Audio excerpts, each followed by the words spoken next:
bagaimana Pak Jokowi menawarkan beliau setelah habis menjadi seorang narapidana, terus menjadi direktur. Beliau sendiri menolak, akhirnya beliau menerima sebagai komisaris utama Pertamina dengan gaji yang besar loh Bang. Tantiemnya lagi juga besar belum. Iya. Bahkan itu pecah rekor juga Bang Sil. Satu-satunya mantan narapidana ya yang langsung diangkat jadi pejabat tinggi di sebuah perseroan terbatas milik negara yang paling elitis, paling besar ya. Iya. Dan ini sebenarnya Bang, saya juga harus jujur mengatakan Pak Ahok itu bagus. Pak Ahok ini nggak bersyukur atau kurang bersyukur Bang. Ya. Kurang bersyukur. Nah itu saja. Tapi kalau yang lain-lain dengan kinerja, dia bagus, dia juga pintar, ya kan. Dia juga cepat mengeksekusi satu kebijakan. Positif lah intinya. Kurang bersyukur. Iya. Itu bahasa lain tidak tahu berterima kasih. Entah berterima kasih kepada Tuhan lah setidaknya. Iya. Bismillahirrahmanirrahim. Assalamualaikum warahmatullahi wabarakatuh. Sobat-sobat ngabarin kabar, semoga selalu dalam keadaan sehat walafiat, serta diberikan rezeki yang halal, berkah, lancar, dan juga banyak. Jejak digital ternyata bisa membuktikan omongannya bohong. Kenapa begitu? Ya, dulu bilangnya A, sekarang bilangnya B. Siapa yang ingin kita bahas? Yaitu Pak Ahok. Dulu katanya beliau sendiri yang ngomong, ditawari jadi dirut tapi menolak. Tapi kini beliau mengatakan nggak pernah ditawarin jadi dirut. Ya artinya kan itu inkonsistensi ya. Walaupun gue sih yakin ya sama kinerja Pak Ahok itu dalam bekerja untuk membangun sebuah instansi untuk jadi lebih baik lagi ya. Apalagi jejaknya beliau tuh di Jakarta itu memang sangat luar biasa menurut gua. Dan anehnya itu kenapa Pak Ahok bohong ya. Padahal Pak Jokowi itu sebagai teman lah dan tahu kerjanya Pak Ahok itu rela memberikan tempat untuk Pak Ahok yang terbaik yaitu sebagai komut ya. Padahal waktu itu beliau baru saja keluar dari penjara atau disebutlah jadi narapidana, tapi Pak Jokowi malah mengangkat beliau menjadi komut dan itu kan sungguh luar biasa ya.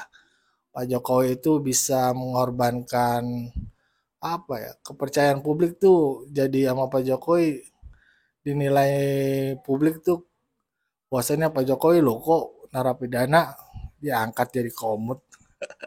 Dulu mungkin pikiran begitu ada di publik. Tapi keyakinan Pak Jokowi lah itu yang membuat Pak Ahok Pak Jokowi yakin ya kepada Pak Ahok akan kinerjanya. Tapi ya itulah setelah Pilpres terjadi perselisihan antara PDI dan juga Pak Jokowi terjadi, apalagi Ibu Mega, Ahok pun meninggalkan komut ya demi jalan bersama dengan PDIP dan berseberangan dengan Pak Jokowi. Ini gue pengen membagikan sebuah tayangan video ya yang menurut gue ya bagus sih memberikan kita pandangan ya. Bahwasannya bagaimana Ahok sekarang. Ya ini ada perbincangan dari Sylvester Mautina di Zulkarnain dan Unpacking. Let's go, kita simak bersama. Ahok mengatakan waktu di sejumlah media ya di podcast bahwa kenapa terjadi kasus di Pertamina Patraniaga ini ya kan, karena pada saat itu dia kan minta sebagai dirut tapi nggak dikasih, sayanya komut. Pada di pidato yang lain ya kan dia ditawarkan sebenarnya jadi dirut tapi dia nggak mau. Dan lagi-lagi Pak Jokowi kemudian yang menjadi sasaran seolah-olah dia di video yang satunya lagi mengatakan dia nggak dikasih direksi. Padahal kalau dia dirut, dia bisa menghindari kasus yang sudah terjadi ini.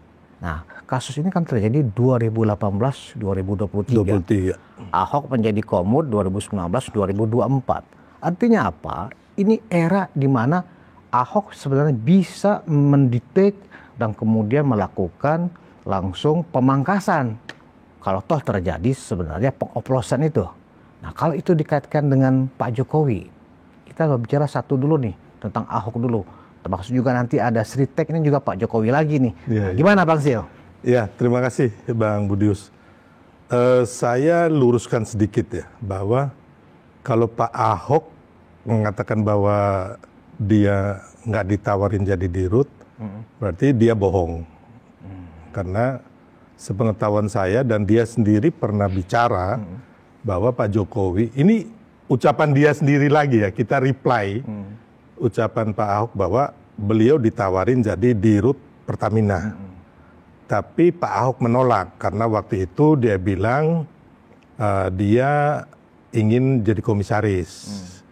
Karena dia ingin punya waktu untuk dia main golf, kalau nggak salah. Terus apa lagi Bang? Ada tiga itu dia untuk keluarga. Untuk keluarga, karena mungkin waktu itu dia baru keluar dari penjara lah ya. Jadi memang waktu itu ya namanya orang mungkin keluar dari penjara kan tiap hari mungkin mendalami agama ya kan, terus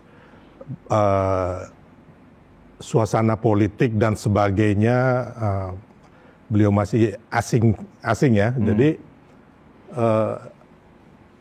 keinginan dia untuk benar-benar terjun ya kan dari hatinya dia mungkin nggak terlalu, makanya dia menolak jadi dirut. Jadi kembali lagi ini adalah suatu kalau menurut saya kebohongan lah dari Pak Ahok sendiri, karena sudah ditawarin dan dia nggak mau menjadi direktur utama. Jadi awalnya Pak Jokowi menawari Ahok tuh sebagai dirutnya Pertamina. Iya, dan itu kan Pak Ahok sendiri yang bilang bahwa dia menolak jadi dirut. Terus yang kedua Bang, ada kebohongan lagi dari Pak Ahok bahwa dia mengatakan dia mundur dari komisaris utama Pertamina karena melihat banyak ketidakbecusan atau permasalahan di Pertamina. Nah ini saya garis bawahi lagi. Bohong bahwa, lagi itu. Pak Ahok itu tidak benar keluar dari Pertamina karena carut-marut di Pertamina. Tapi Pak Ahok ingin menjadi tim sukses dari Ganjar Pranowo. Jadi bukan karena dia tidak merasa mampu mengatasi persoalan di Pertamina, tapi karena ada tugas baru dari partai. Iya. Nah, kalau sekarang Ahok mengatakan punya bukti, punya dokumen, bukti rapat, notulen rapat dan seterusnya, yang itu bisa membuktikan kepada kejaksaan bahwa memang dia sudah melakukan fungsinya sebagai komut, tapi tidak didengarkan oleh direksi. Gimana? Bang Sil percaya, tadi kan Bang Sil bilang dia bohong. Iya, ini kan suatu hal yang berbeda. Ini bohong ketiga lagi nih Bang. Gimana itu? Jadi antara kebongkarnya kasus korupsi di Patraniaga ini Bang, dengan apa yang dibicarakan Ahok ini berbeda. Saya melihat waktu ada podcastnya, saya lihat di Pak Ahok sama SCTV dan di Mata Najwa atau apa ya? Yang di SCTV itu saya lihat bahwa Pak Ahok sendiri tidak mengetahui sebenarnya permasalahan korupsi ini di mana Bang. Jadi dia hanya mempermasalahkan. Benar kalau dia menganjurkan di rapat-rapat ada bukti dokumen bahwa pengadaan barang jasa di Pertamina ini harus melalui e-katalog LPSE. Saya setuju dan itu bagus. Gitu loh Bang. Tapi kan bukan ini Bang. Sebenarnya kasus korupsi yang di Patraniaga ini adalah ada blending, oplosan, ya kan, dari minyak yang RON 90 ditambah zat aditif menjadi Pertamax 92 yang dijual. Dan ini dilakukan oleh oknum-oknum di Pertamina Patraniaga ataupun di holding. Ya kan kita menunjuk nih menunggu hasil penyidikan dari Kejaksaan Agung Pak. Dan ini dilakukan di salah satu kilang minyak anaknya Risa Halid di Banten. Nah, ini yang saya yakin Ahok nggak punya bukti ini. Gitu Bang. Tapi kalau bukti dia rapat memarahi direksi anak perusahaannya Pertamina Patraniaga atau segala macam perangkat di Patraniaga, ya mungkin ada gitu. Tapi kalau umpamanya saya tuh inginnya Pak Ahok kalau memang punya bukti, bawalah ke Kejaksaan Agung. Bawa, nggak usah diminta. Sebagai warga negara yang baik, bawalah bukti-bukti itu ke Kejaksaan Agung. Ngapain ngoceh sana sini di podcast gitu loh, bikin menurut saya buang-buang waktu dan bikin apa namanya riak-riak yang nggak ada guna gitu loh Bang. Dan bahkan itu merusak nama baik Pak Jokowi juga. Karena kan begini Bang Sil, Ahok 2018 itu keluar penjara. Iya. Bayangkan Pak Jokowi sebagai sahabatnya Ahok pada saat itu, ya kan, memberikan sebuah posisi yang sangat luar biasa secara ukuran profesionalisme, ya kan? Nggak mungkin loh narapidana dikasih jabatan dirut kemudian nggak mau jadi komut. Tapi kok kepercayaan yang diberikan Pak Jokowi kepada Ahok untuk bisa menata dan membereskan Pertamina kan begitu, ternyata bikin masalah. Ya. Ini gimana Bang Sil? Ya, jadi kembali lagi Bang, saya tekankan kepada kita semua biar masyarakat tahu kebenaran seutuhnya.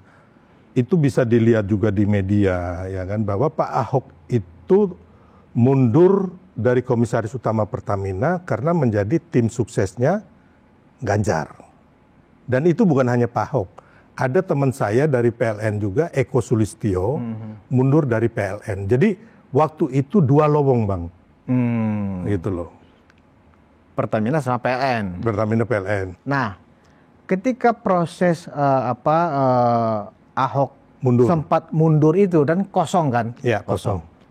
Kemudian sebelum masuknya Iwan Bule kan baru agak lama ya, baru kemudian sebelum Pak Iwan Bule, Pak Mantili dulu. Mantili. Nah, apa peristiwa yang terjadi sebelumnya kok dibiarkan kosong? Jangan-jangan Bang Sil sedang ditawarin juga? Iya, jadi memang kosong. Saya ditawarin Bang, terus terang. Oleh Pak Jokowi waktu itu? Saya nggak usah sebut nama siapa, tapi intinya saya ditawarin untuk mengisi kekosongan Komut Pertamina itu. Tapi karena waktu itu saya juga sudah terdaftar di TKN Prabowo Gibran. Sebagai wakil ketua ya? Sebagai wakil ketua, saya juga menolak Bang. Karena menurut saya ini suatu hal yang lebih besar yang harus saya menangkan gitu loh.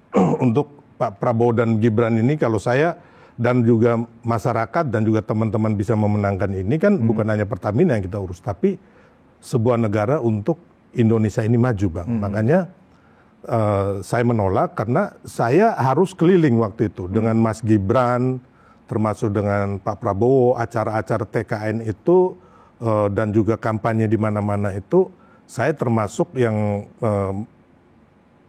salah seorang dari sekian banyak tim yang membuat jadwal, merancang strategi kampanye di daerah-daerah itu Bang. Jadi nggak mungkin lah saya juga harus mundur kan. Otomatis saya menolak waktu itu. Ya, akhirnya nggak berapa lama ya, kalau nggak salah direktur utama yang sekarang ini yang diangkat Pak Mantili itu.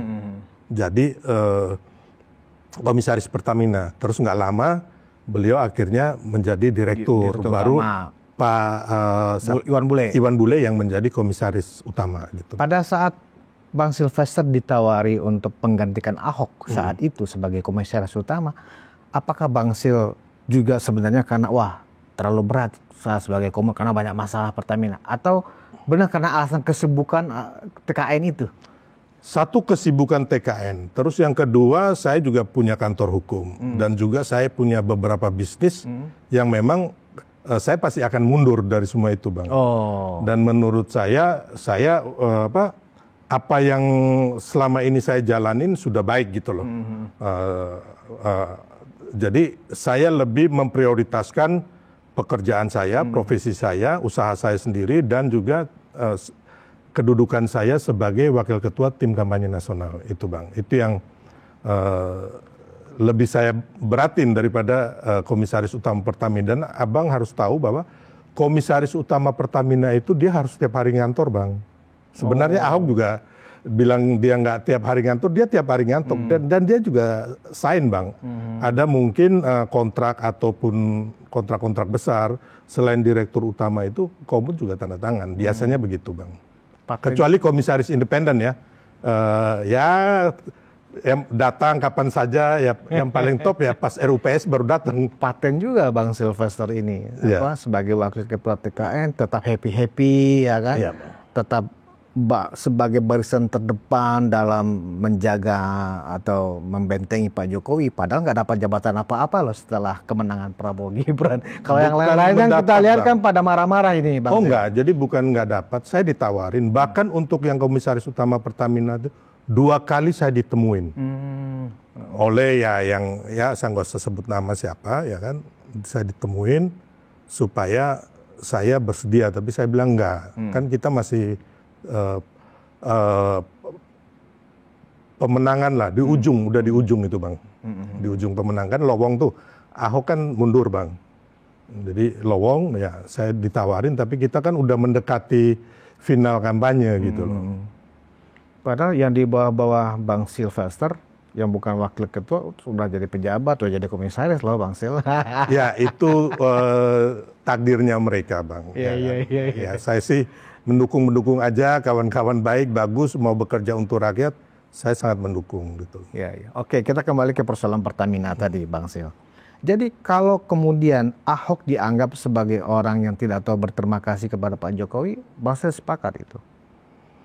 Ya itu kembali lagi kepada Pak Ahok sendiri dan juga penilaian masyarakat Bang. Ya kan kita lihat bagaimana Pak Jokowi menawarkan beliau setelah habis menjadi seorang narapidana, terus menjadi direktur, beliau sendiri menolak, akhirnya beliau menerima sebagai komisaris utama Pertamina dengan gaji yang besar loh Bang. Tantiemnya lagi juga besar belum. Iya, puluhan miliar ya.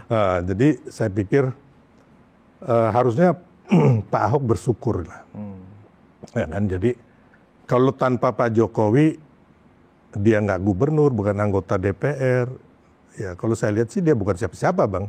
Kemarin ya sebelum diangkat jadi komisaris Pertamina itu, kalau nggak ada Pak Jokowi, ya dia nothing lah.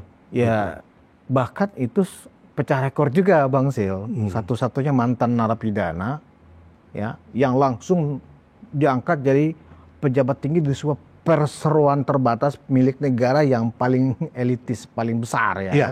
Dan ini sebenarnya Bang, saya juga harus jujur mengatakan Pak Ahok itu bagus. Ya kita harus nggak melihat dari sisi buruk atau baiknya saja gitu, sisi buruknya saja. Pak Ahok juga bagus gitu loh. Hanya yang saya lihat bahwa Pak Ahok ini nggak bersyukur atau kurang bersyukur Bang. Ya, kurang bersyukur. Nah itu saja. Tapi kalau yang lain-lain dengan kinerja dia bagus, dia juga pintar, ya kan, dia juga cepat mengeksekusi satu kebijakan, positif lah intinya. Hanya ya namanya manusia ada kurang ada lebih Bang, ya kan. Jadi kembali lagi kalau saya melihat bahwa tanpa Pak Jokowi kemarin setelah Pak Ahok keluar dari penjara, itu intinya bahwa dia menurut saya kurang bersyukur. Kurang bersyukur. Iya. Itu bahasa lain tidak tahu berterima kasih. Entah berterima kasih kepada Tuhan lah setidaknya. Iya. Ya, begitulah tadi perbincangannya. Bagaimana menurut sobat-sobat? Berikan pendapatnya di kolom komentar. Wassalamualaikum warahmatullahi wabarakatuh.